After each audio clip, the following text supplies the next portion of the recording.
Welcome to a new Team CGC 9.8 video. So it's an interesting time for 9.8 comics. Yeah, I want to go through some comic link auctions in the 9.8 that just ended last night.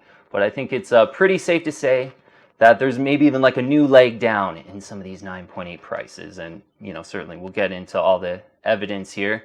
Got a full list, some great, awesome key issues. So we'll just get into each one and kind of talk about the specifics as we go. But first one, an awesome one, a giant size X-Men, #1 in a 9.8 white pages.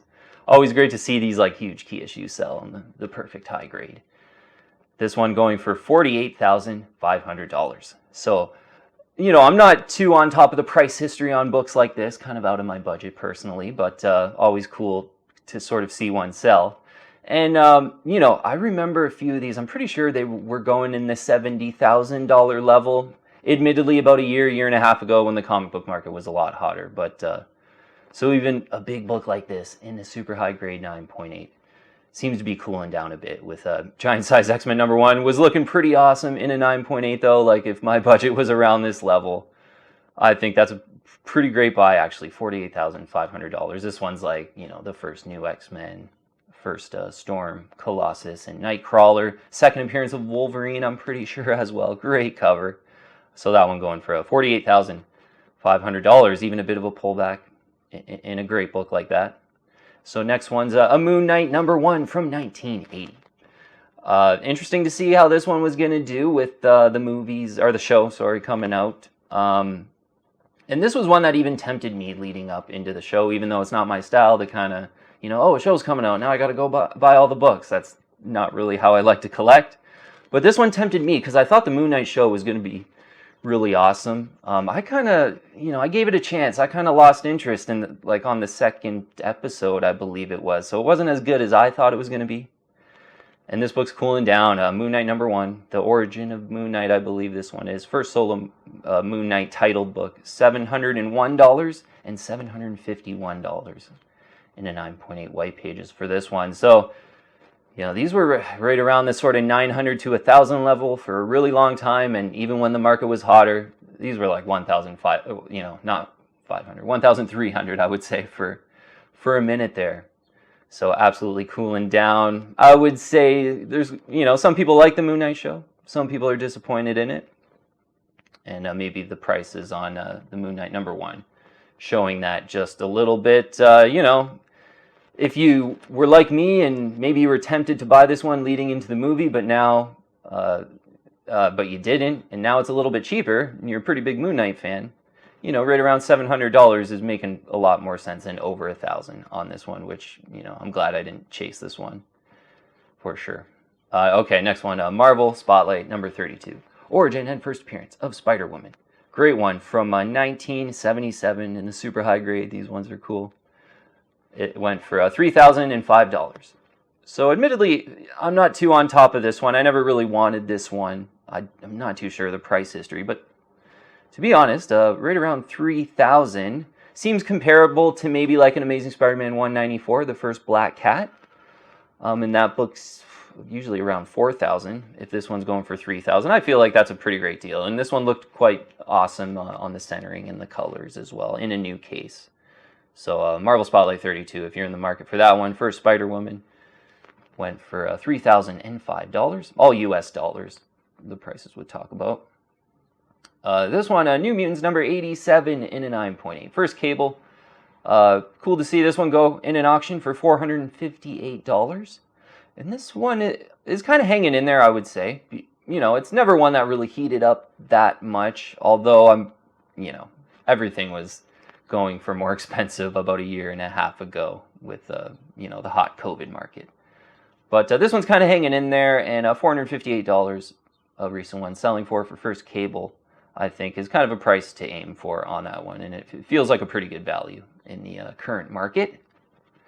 The next one, one of the ones that's kind of cooling down, certainly, and it's a good example of some of the things we talk about. A Nova #1 from 1976 in a 9.8. It was about 4 months ago, some pretty strong rumors like MCU might be doing a Nova movie kind of thing. Maybe it was a confirmation. To be honest, I'm not too sure. I don't follow that too closely. But this one had sold last night. Great centering on it too. Like this was a primo copy, $1,900. I look back, just looking at my notes earlier this morning, like documented this about a month or two ago on one of these kind of videos. One went for $2,508.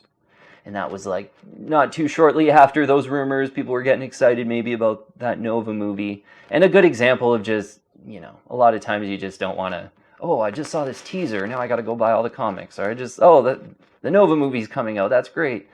Let me go grab a Nova 1 in the 9.8. Like, a lot of times you're not going to get a great deal in that kind of environment. You wait a couple months, you know, the rumor goes away and people are all pumped about the Obi-Wan show now. They're not really thinking about Nova. And this one going for $1,900, which was kind of the prices pre, you know, that rumor.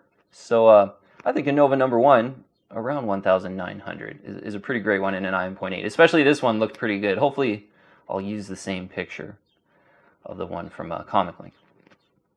All right, next one though, a G.I. Joe, a real American hero, number 1. Yeah, I luckily have this one in a 9.8, sold for $1,360. This is kind of one that's maybe hanging in there because certainly like a year ago or so, this one pulled back pretty big from, it was so hot during like when the Snake Eyes movie was out and the comic book market was so hot during that time.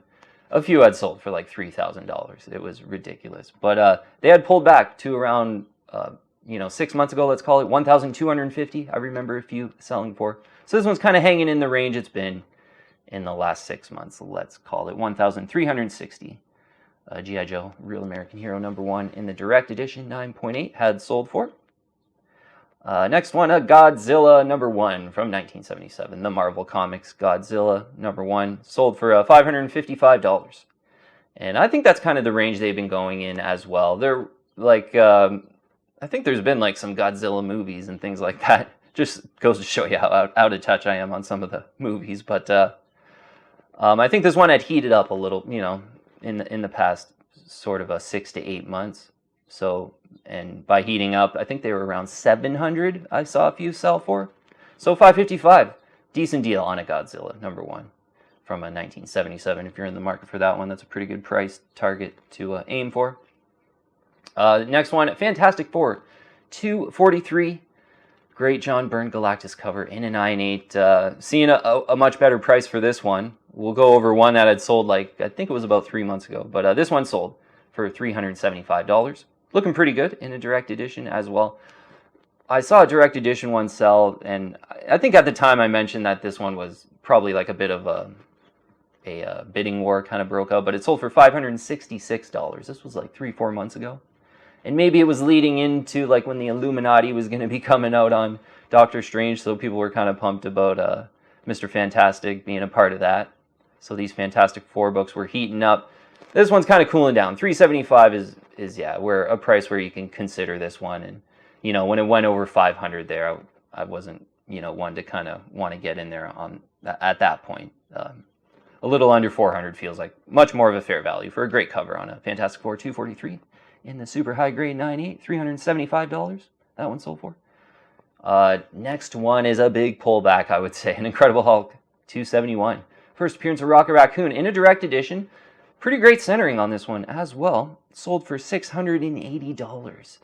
And I documented one not too long ago that sold for $931. And I kind of feel bad. Like on that video, I was like, that's a pretty great price, like right around 900. If this one's, you know, under 1,000 now, I think it's one you can maybe get in there on. You know, the market cooling down a little bit recently. This one's selling for $680. I think that's a fantastic buy. Whoever grabbed that one, I got a newsstand 9.8 in this one, and it was like $550 like 2 or 3 years ago though. So, you know, this is a direct edition, but it's still getting closer to the prices that I had purchased mine at, and we haven't saw that in a really long time. This one was you know, 1,400, 1,500 when the market was a lot hotter about a year and a half ago. So great price. I think, yeah, you want to kind of get in there on that one if you're a big Rocket Raccoon fan. Love that cover too. Next one I don't know too much about, but kind of saw it sell, and I've had people talk about this one off and on. It's Marvel Comics number 1,000, the D23 Expo edition with the like Mickey Mouse cover. And I think it celebrates like an anniversary of Marvel Comics or something like that. But pretty low printed, I believe, but in a 9.8, sold for $716. I'm not too sure the price history on this one, but I'm pretty sure at some point this was over $1,000 when, you know, off and on over the last 2 or 3 years, like a few people have been excited about this one, and I feel like it was over $1,000 at that point. But so $716 that one is going for if you're in the market for a Marvel Comics 1000, the D23 Expo edition. A cool early 90s Ghost Rider version 2, number 1. Yeah, first Dan Ketch Ghost Rider. This one sold for $340. And that one's, you know, sort of hanging in there. I think they were about $400 to $450 for a time there, so maybe just cooling down a little bit. But that one's kind of a decent early 90s, big first appearance, cool cover, 9.8 to consider. Selling for $340, the Ghost Rider version 2, number 1. Hellblazer number 1 had sold in a 9.8. I like this one. It's pretty great if you're a John Constantine fan, because that Saga of the Swamp Thing, first appearance of John Constantine book, is great in the 9.8, but it's really expensive. So, you know, maybe if your budget's not that high, I really like this Hellblazer number 1. It's a cool a good 9.8, got a decent ratio for a late 80s book, I believe this is. Sold for $320. And that's a pretty solid deal. I think, yeah, this one might be cooling down, you know, as most books are, maybe 10 or 20%. I thought they were sort of closer to 400, but I think 320 is a decent deal on a Hellblazer number 1. And that one's a pretty great one to consider. As a John Constantine fan, I am one myself, and I kind of need like a John Constantine collector item, and I think Hellblazer number 1 might be the way to go for me in the future, hopefully. Okay, next one, interesting one, because it's an Iron Man number 128, the Demon in a Bottle classic storyline. This one, 9.8 white pages in a direct edition, looking pretty good. Sold for $1,005, which feels like a really great price, I think, on this one. But I looked back at my notes, and it was like 3 or 4 market videos ago, one had sold for $2,000. So wow, like absolutely like a 50% drop in the last month or two on this one. And I believe I mentioned like 2,000 feels expensive for this Demon in a Bottle book. Like I feel like a bidding war broke out basically on that one. Maybe it had great colors and centering. I didn't actually look at the book. I just was looking back in some of my notes that I take. But Iron Man 128, 9.8 for $1,005, way better than the 2,000 a couple months ago. That is a pretty classic key, and right around 1,000 I think actually is a really great value. If that one's going to cool down that much, you probably just, you know, want to get in there if you're a big Iron Man fan on an Iron Man 128 9.8.